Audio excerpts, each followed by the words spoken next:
जय हिंद प्यारे साथियों, कैसे आप सभी। स्वागत है आप सभी का हमारे परिवार ज्ञान संग्रह में। और हम लोग कल पढ़े थे टॉपिक 1 चैप्टर 1 जीवों में जनन। हम लोग क्या पढ़े थे कल? टॉपिक 1 चैप्टर 1 जीवों में जनन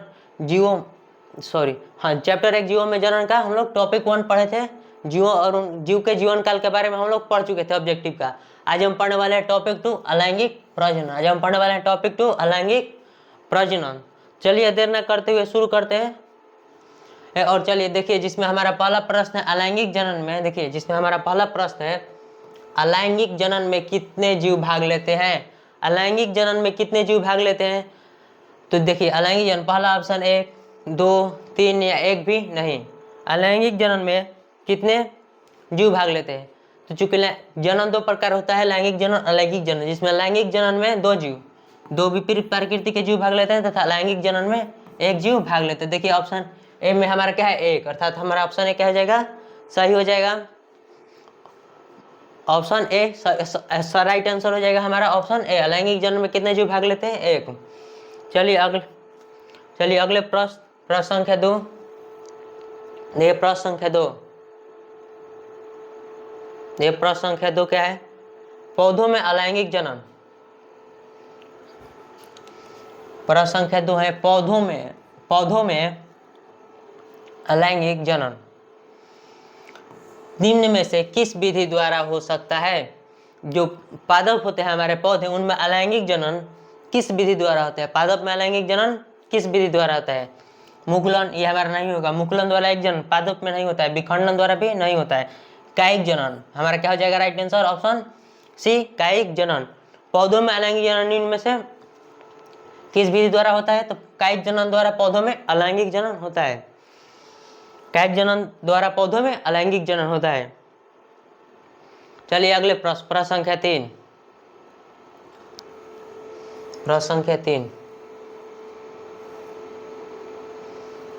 देखिए हमारा प्रश्न संख्या 3 क्या है?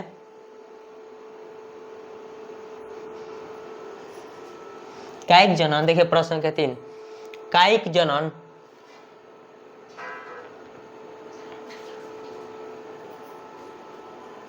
कायिक जनन निम्न में से किस प्रकार होता है? कायिक जनन जो है निम्न में से किस प्रकार होता है? देखिए जड़ द्वारा, कायिक जनन जड़ द्वारा होता है। कायिक जनन कितने प्रकार का होता है? प्राकृतिक रूप से कायिक जनन 3 प्रकार का होता है। जड़ द्वारा कायिक जनन, तना द्वारा कायिक जनन तथा पति द्वारा कायिक जनन। तो अर्थात इनमें क्या हो जाएगा? सभी। डी ऑप्शन राइट आंसर हो जाएगा, सभी। चूंकि कायिक जनन जो होता है वो तीनों के द्वारा होता है। जड़, तना और पति तीनों के द्वारा कायिक जनन होता है, इसलिए हमारा राइट आंसर क्या हो जाएगा? सभी। ऑप्शन डी जो है हमारा सही आंसर हो जाएगा, ऑप्शन डी। चलिए अगले प्रश्न संख्या 4। देखिए प्रश्न संख्या 4 क्या है? आलू में कायिक जनन किसके द्वारा होता है? जो आलू होता है उसमें कायिक जनन किसके द्वारा होता है? पत्तियां द्वारा, तना द्वारा, जड़ द्वारा या बीज द्वारा? आलू क्या एक प्रकार का तना है। आलू का एक प्रकार का तना, अर्थात आलू में कायिक जनन किसके द्वारा होगा? तना द्वारा। आलू में कायिक जनन किसके द्वारा होगा? तना द्वारा आलू में कायिक जनन होगा। चलिए अगले प्रश्न संख्या 5। देखिए प्रश्न संख्या 5 क्या है? एक बीजपत्री में, एक मिनट, देखिए प्रश्न संख्या 5 क्या है? एक बीजपत्री में ग्राफ्टिंग बिरले ही सफल होता है क्योंकि? एक बीजपत्री में ग्राफ्टिंग बिरले ही सफल होता है क्योंकि? देखिए ऑप्शन 1, एक बीजपत्री में वेस्कुलर बंडल होता है। ऑप्शन बी, एक बीजपत्री पत्ते कम्बियम रहित होते हैं। ऑप्शन सी, समांतर वैनेशन होता है। तथा ऑप्शन डी, एक से अधिक सही। इसमें हमारे एक बीजपत्री में ग्राफ्टिंग बिरले ही सफल होते हैं। मतलब कि एक बीजपत्री में जो ग्राफ्टिंग विधि होती है वो जब तभी सफल होता है। तो इनमें से कौन सा कारण है जिसके द्वारा एक बीजपत्री में ग्राफ्टिंग विधि जब सफल होती है? तो हमारा प्रश्न संख्या 5 का ऑप्शन जो है बी वो राइट आंसर हो जाएगा। एक बीजपत्री के पत्ते में कम्बियम रहित होते हैं। एक बीजपत्री के पत्ते कम्बियम रहित होते हैं। जिसके कारण एक बीजपत्री में ग्राफ्टिंग बिरले ही सफल होता है। जिस कारण क्या होता है, एक बीजपत्री में ग्राफ्टिंग बिरले ही सफल होता है। चलिए अगले प्रश्न संख्या 6 देखिए। प्रश्न संख्या 6 क्या है? प्रश्न संख्या 6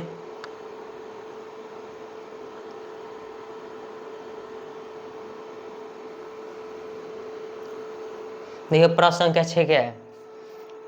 धान के पौधे के नर युग्मक, धान के पौधे के नर युग्मक के केंद्रक में 12 गुणसूत्र। ध्यान रखिएगा, धान के पौधे के नर युग्मक में कितने गुणसूत्र, केंद्रक में कितने गुणसूत्र कर रहे हैं? 12 गुणसूत्र है।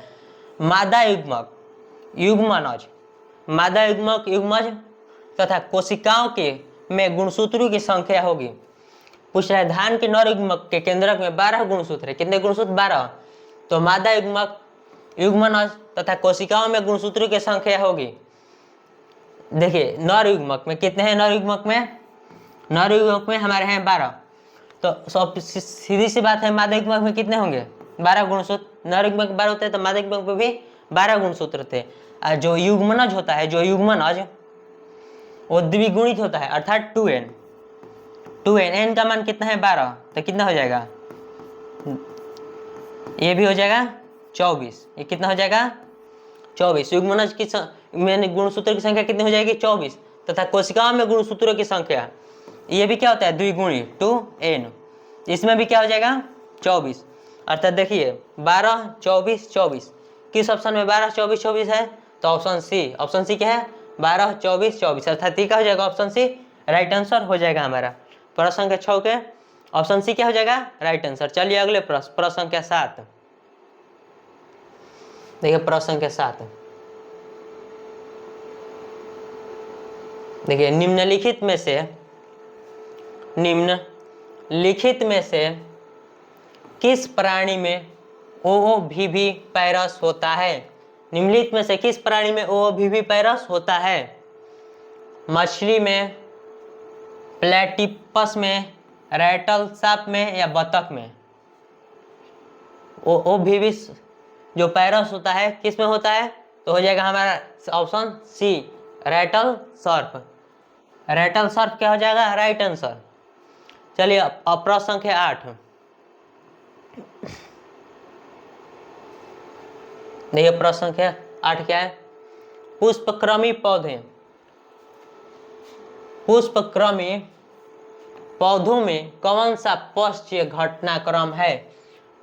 पुष्पक्रमी पौधों में कौन सा पश्चीय घटनाक्रमी, कौन सा घटनाक्रमी पूछ रहा है? तो पश्चीय घटनाक्रमी पूछ रहा है। तो देखिए पहला ऑप्शन क्या है? पराग का स्थानांतरण। दूसरा भ्रूण का विकास। तीसरा पुष्प का निर्माण। चौथा परागकण का निर्माण।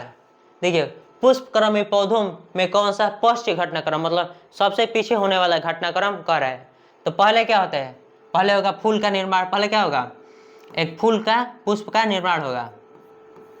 क्या होगा? पहले पुष्प का निर्माण होगा। फिर परागकण क्या होगा?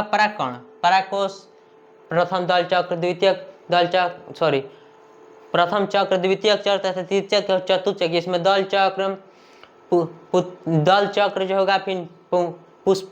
देखिए पहले क्या होगा? दल चक्र, फिर उसका जो पंखुड़ी होगा वो, फिर पुंकेसर, फिर क्या होगा? पुंकेसर, फिर अंडाशय, और मतलब कि पहले दल चक्र होगा, बाह्य दल, फिर पंखुड़ी, फिर पुंकेसर और फिर अस्त्रिकेसर का निर्माण होगा, जिसमें हमारे पुंकेसर का सबसे ऊपरी भाग में क्या होगा? परागकोश में परागकण का निर्माण होगा। मतलब दूसरे पर क्या होगा? पराग, ऑप्शन के अनुसार दूसरे पर क्या होगा? परागकण का निर्माण। इसके बाद क्या होगा? परागकण का निर्माण हो जाएगा, परागकण का स्थानांतरण होगा। परागकण का स्थानांतरण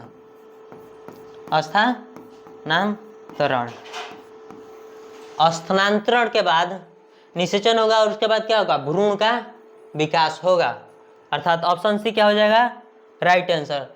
पुष्पक्रमी पौधों में कौन सा पश्चीय घटनाक्रम होगा? तो पुष्प का निर्माण,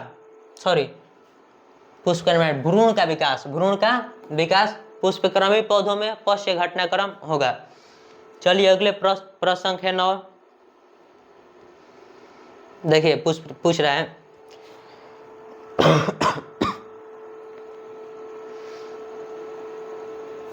देखिए निम्नलिखित में से कौन सा पौधा द्विलिंगी है।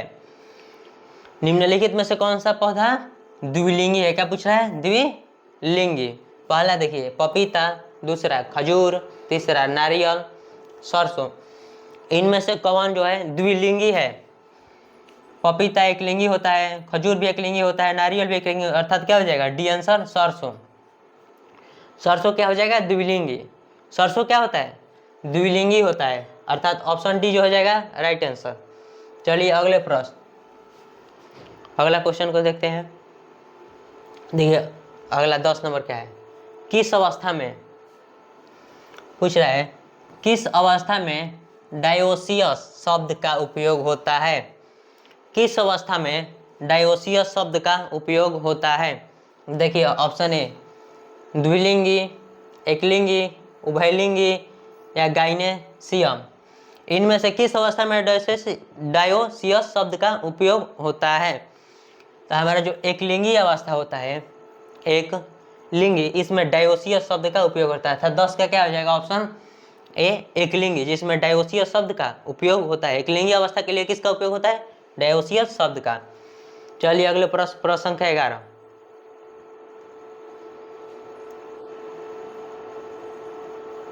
देख प्रश्न संख्या 11 क्या है?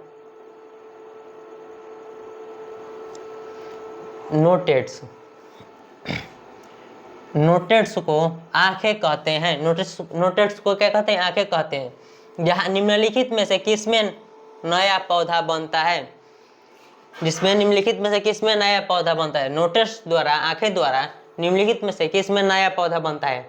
अदरक, ब्रायोफाइलम, एलोकेसिया या आलू।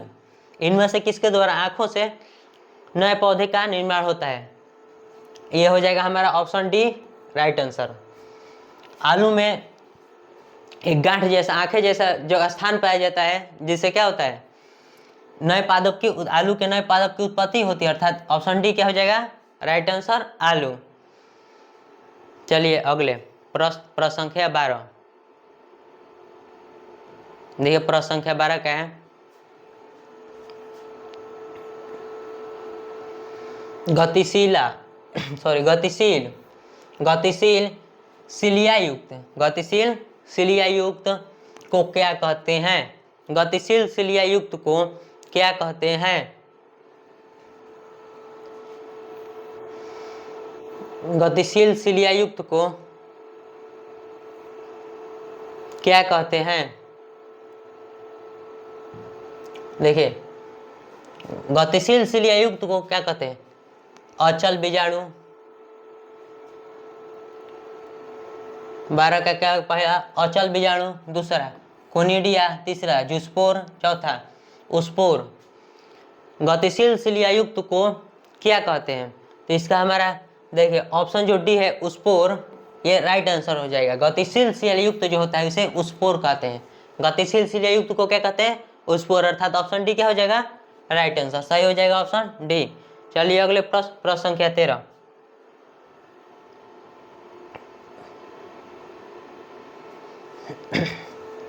ये ऑप्शन नंबर प्रश्न संख्या 13 क्या है?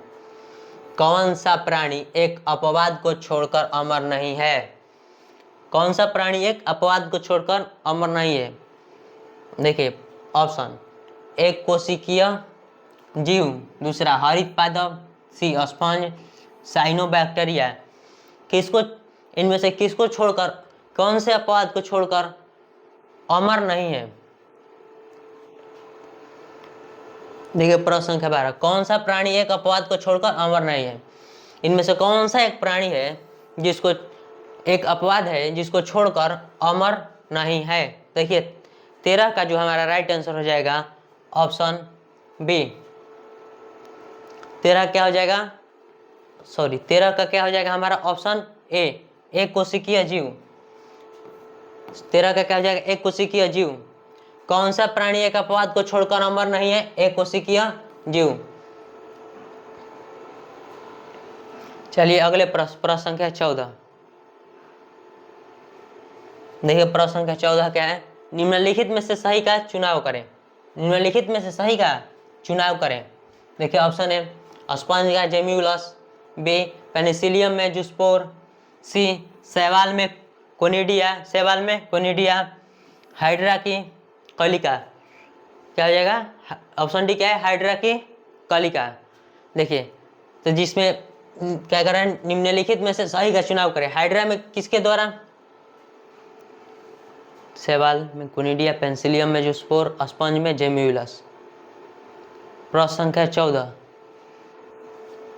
देखिए इसमें ए जो है स्पंज में जेम्यूलस द्वारा जो होता है, नए पादप की उत्पत्ति होती है स्पंज में जेम्यूलस द्वारा।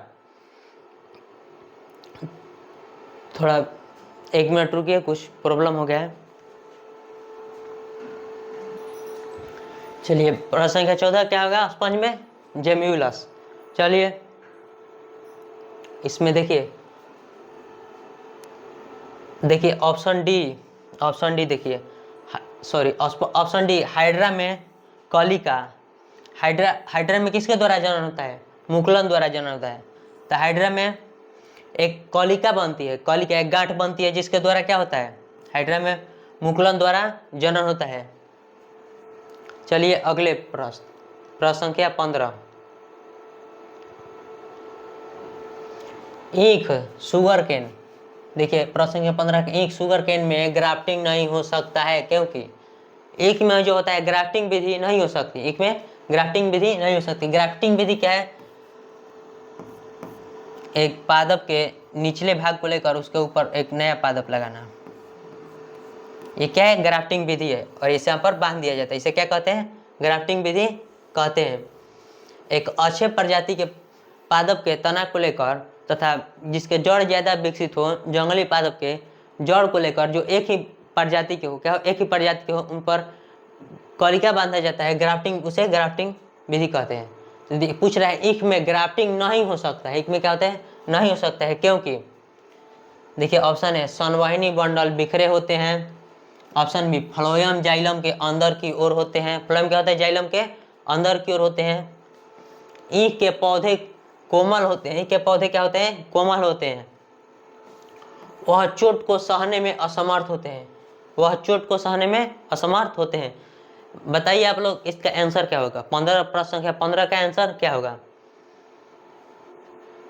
देखिए ईख में जो संवाहिनी बंडल होता है, ईख में संवाहिनी बंडल होता है, वह बिखरे हुए होते हैं, जिसके कारण ईख में ग्राफ्टिंग विधि नहीं अपनाई जा सकती है। अर्थात इसका आंसर जो होगा आंसर ए क्या हो जाएगा? Right answer. प्रश्न संख्या 15 का आंसर क्या हो जाएगा? Right answer. चलिए अगले प्रश्न संख्या 16। देखिए प्रश्न संख्या 16 का है पुदीना कायिक प्रवर्धन करता है अंतर्भूस्तरीय, ऊपरी भूस्तरीय या प्रकंद। किसके द्वारा पुदीना कायिक प्रवर्धन करता है? प्रश्न संख्या 16। देखिए ऑप्शन ए क्या है? अंतःभूस्तरीय, जिसे पुदीना में अक्सर आप लोग शक्कर सुने होंगे जिसके द्वारा कायिक प्रवर्धन होता है, लेकिन शक्कर नहीं है, इसलिए इसका क्या हो गया? ऑप्शन ए अंतःभूस्तरीय, जिसके द्वारा पुदीना क्या करता है? कायिक प्रवर्धन करता है। चलिए अगले प्रश्न संख्या 17।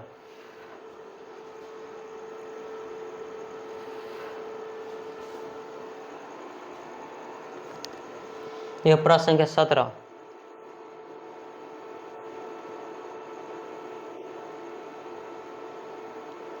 यह प्रश्न संख्या 17 क्या है? शाख को क्या कर रहा है? शाख को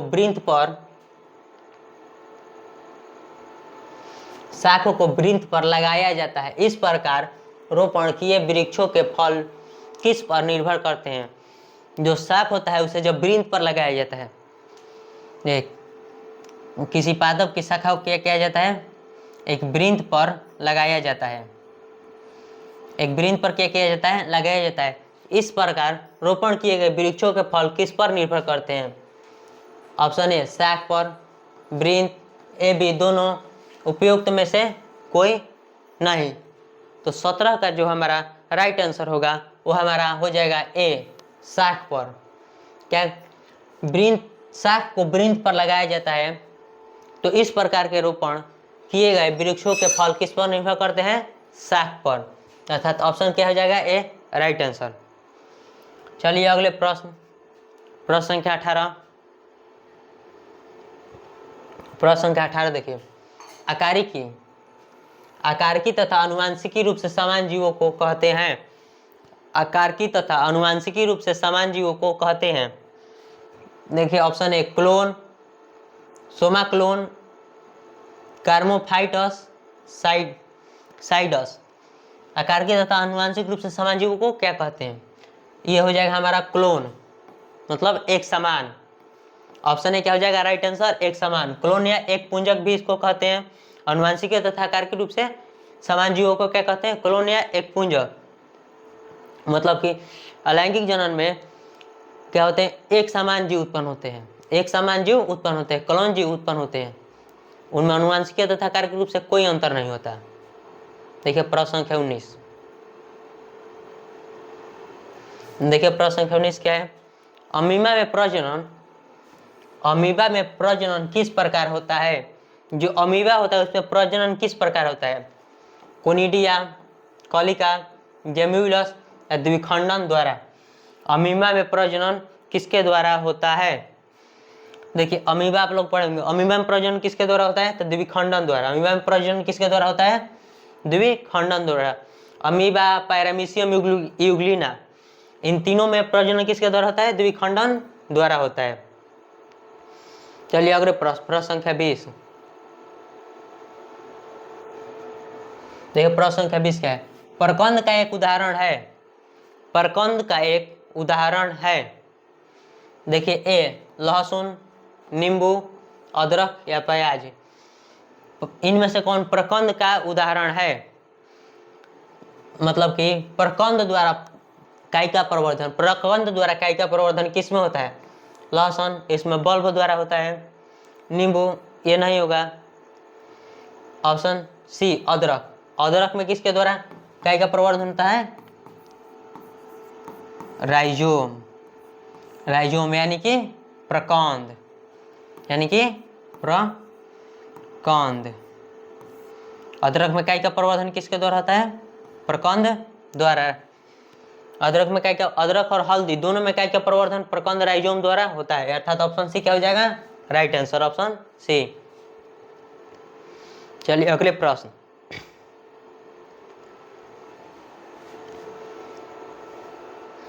देखिए अगले प्रश्न, प्रश्न क्या किसके है? कलिका रोपण उदाहरण है, कलिका रोपण उदाहरण है। कायिक जनन का, ऊतक संवर्धन का, लैंगिक जनन का या प्रकोपण का? प्रकोपण का। तो इनमें कौन सा होगा कलिका रोपण का उदाहरण? 21 का कलिका रोपण का उदाहरण कौन होगा? कायिक जनन। इसका क्या हो जाएगा? कायिक जनन। ये क्या होगा?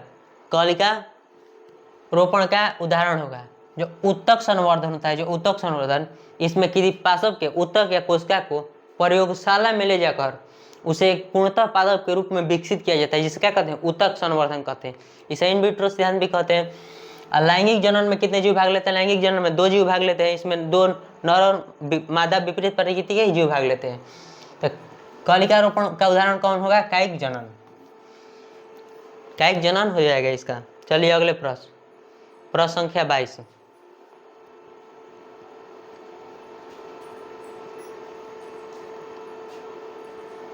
देखो प्रश्न संख्या 22 क्या है?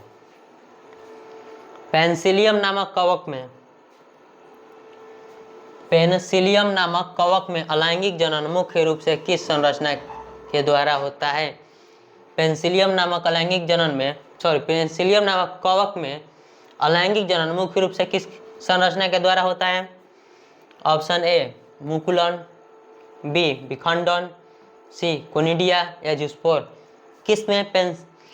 किसमें पेनिसिलियम नामक कवक, किसके द्वारा पेनिसिलियम नामक कवक में अलैंगिक जनन होता है?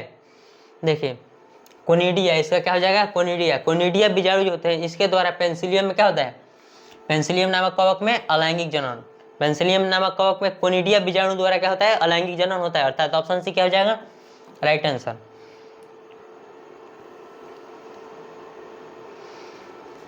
चलिए अगले प्रश्न संख्या 23। प्रश्न संख्या 23 देखिए, इनमें कौन ठहरे हुए पानी में उगाकर ऑक्सीजन खींच लेता है, उगकर ऑक्सीजन खींच लेता है। इनमें कौन ठहरे हुए पानी में उगकर ऑक्सीजन खींच लेता है? ऑप्शन ए जलकुंभी, बी हाइड्रिला, सी कमल या धान। इनमें कौन ठहरे हुए पानी में उगकर ऑक्सीजन को खींच लेता है? तो जो 23 होगा वो सी हो जाएगा, जलकुंभी। जलकुंभी क्या होता है, ऑक्सीजन से जल से क्या करता है, ऑक्सीजन खींच लेता है, ठहरे हुए पानी में उगकर ऑक्सीजन खींच लेता है, इसलिए जलकुंभी को क्या कहते हैं, जलकुंभी को बंगाल का आतंक कहा जाता है। चलिए अगले प्रश्न संख्या 34 देखिए, प्रश्न संख्या 24 प्रश्न संख्या 24। गेमा द्वारा प्रजनन होता है उच्च श्रेणी के पौधों में, निम्न श्रेणी के जंतुओं में, कुछ ब्रायोफाइटस में या स्तनियों में। इनमें से किस में गेमा द्वारा प्रजनन होता है?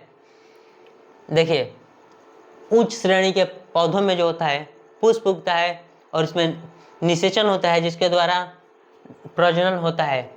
निम्न श्रेणी के जंतुओं में यह भी नहीं होगा और यह भी नहीं होगा।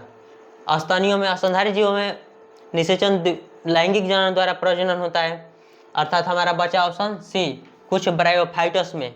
किसके द्वारा? कुछ ब्रायोफाइटस में गेमा द्वारा प्रजनन होता है। चलिए अगले प्रश्न संख्या 25 देखिए, प्रश्न संख्या 25 क्या है?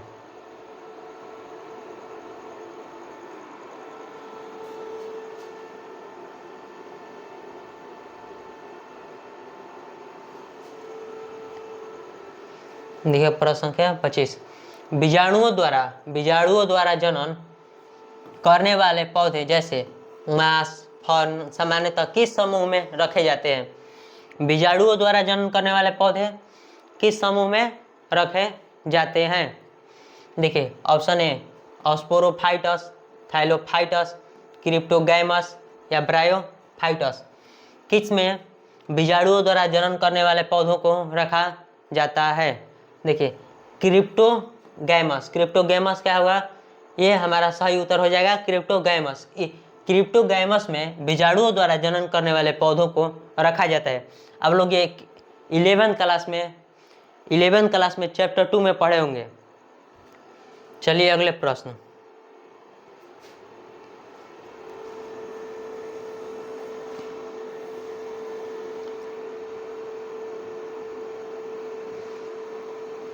देखिए, अगला प्रश्न क्या है? आलू के कंद में आंखें होती हैं। आलू के कंद में आंखें होती हैं। पुष्प कलिकाएं, प्रोकलिकाएं, कक्षस्य कलिकाएं या मूल कलिकाएं। आलू के कंद में आंखें क्या होती हैं? तो ये हमारा हो जाएगा कक्षस्य कलिकाएं। आलू के कंद में आंखें क्या होती हैं? तो कक्षस्य कलिकाएं हमारा राइट आंसर हो जाएगा ऑप्शन सी। आंखें जो होती है आलू में एक कक्ष के रूप में पाई जाती हैं। देखिए प्रश्न संख्या 27। देखिए, जब संतति की उत्पत्ति, देखिए ऑप्शन प्रश्न क्या है, जब संतति की उत्पत्ति एकल जनक द्वारा होती है तब वह कहलाती है। जब संतति की उत्पत्ति एकल जनक मतलब कि एक जनक द्वारा होती है तो उसे क्या कहते हैं? ये हो जाएगा हमारा बी, अलैंगिक जनन। अलैंगिक जनन में कितने जीव भाग लेते हैं? एक जीव भाग लेते हैं। ये बोल रहा है एकल जनक द्वारा, इसका क्या हो जाएगा? अलैंगिक जनन। चलिए अगले प्रश्न देखिए, अगला प्रश्न क्या है? एसिटाबुलेरिया निम्न में से क्या है? एसिटाबुलेरिया निम्न में से क्या है? जीवाणु, एसिटाबुलेरिया जीवाणु है या शैवाल या प्रोटोजोआ या एकल कोशिका प्रोटीन? जो एसिटाबुलेरिया है क्या है? इसका हमारा हो जाएगा जो शैवाल। ऑप्शन बी क्या हो जाएगा? शैवाल। एसिटाबुलेरिया एक प्रकार का क्या है, शैवाल है। चलिए अगले प्रश्न संख्या 29। देखिए प्रश्न संख्या 29 क्या है। प्याज में प्रवर्धन होता है, प्याज में प्रवर्धन होता है पत्तियों द्वारा, प्रकंद द्वारा, बीज द्वारा या कंद द्वारा। प्याज में प्रवर्धन किसके द्वारा होता है, इसका हो जाएगा हमारा कंद। क्या हो जाएगा, कंद या बल्ब भी कहते हैं, इसे क्या कहते हैं, बल्ब। प्याज में प्रवर्धन किसके द्वारा होता है, बल्ब द्वारा, कंद द्वारा। ऑप्शन डी क्या हो जाएगा सही उत्तर। चलिए अगले प्रश्न, अगला प्रश्न देखिए। पार्थेनोजेनेसिस शब्द किसके द्वारा निर्मित किया गया। पार्थेनोजेनेसिस जो शब्द है, यह शब्द किसके द्वारा निर्मित किया गया। देखिए ऑप्शन ए बोबेरी, ओवेन, सटन या जोहानसन। किसके द्वारा पार्थेनोजेनेसिस शब्द निर्मित किया गया। तो ये जो ओवेन है, क्या है, ओवेन, इन्होंने पार्थेनोजेनेसिस शब्द को निर्मित किया था। इसका ऑप्शन क्या हो जाएगा, बी हमारा सही उत्तर। चलिए अगले प्रश्न, और हमारा टॉपिक 2 अलैंगिक प्रजनन का अंतिम प्रश्न। चलिए देखिए प्रश्न क्या है। जब नर आकृति में मादा से भिन्न होता है तब कहलाता है। जब नर आकृति में, किस चीज में, आकृति में मादा से भिन्न होता है, मादा से भिन्न होता है तब कहलाता है समलैंगिकता, यौन द्विरूपता, विषम लैंगिकता, उभयलिंगता। जब नर आकृति में मादा से भिन्न होता है तो क्या कहलाता है, यौन द्विरूपता। ये हमारा हो जाएगा ऑप्शन बी, यौन द्विरूपता। चलिए आज के क्लास को यहीं पर समाप्त करते हैं।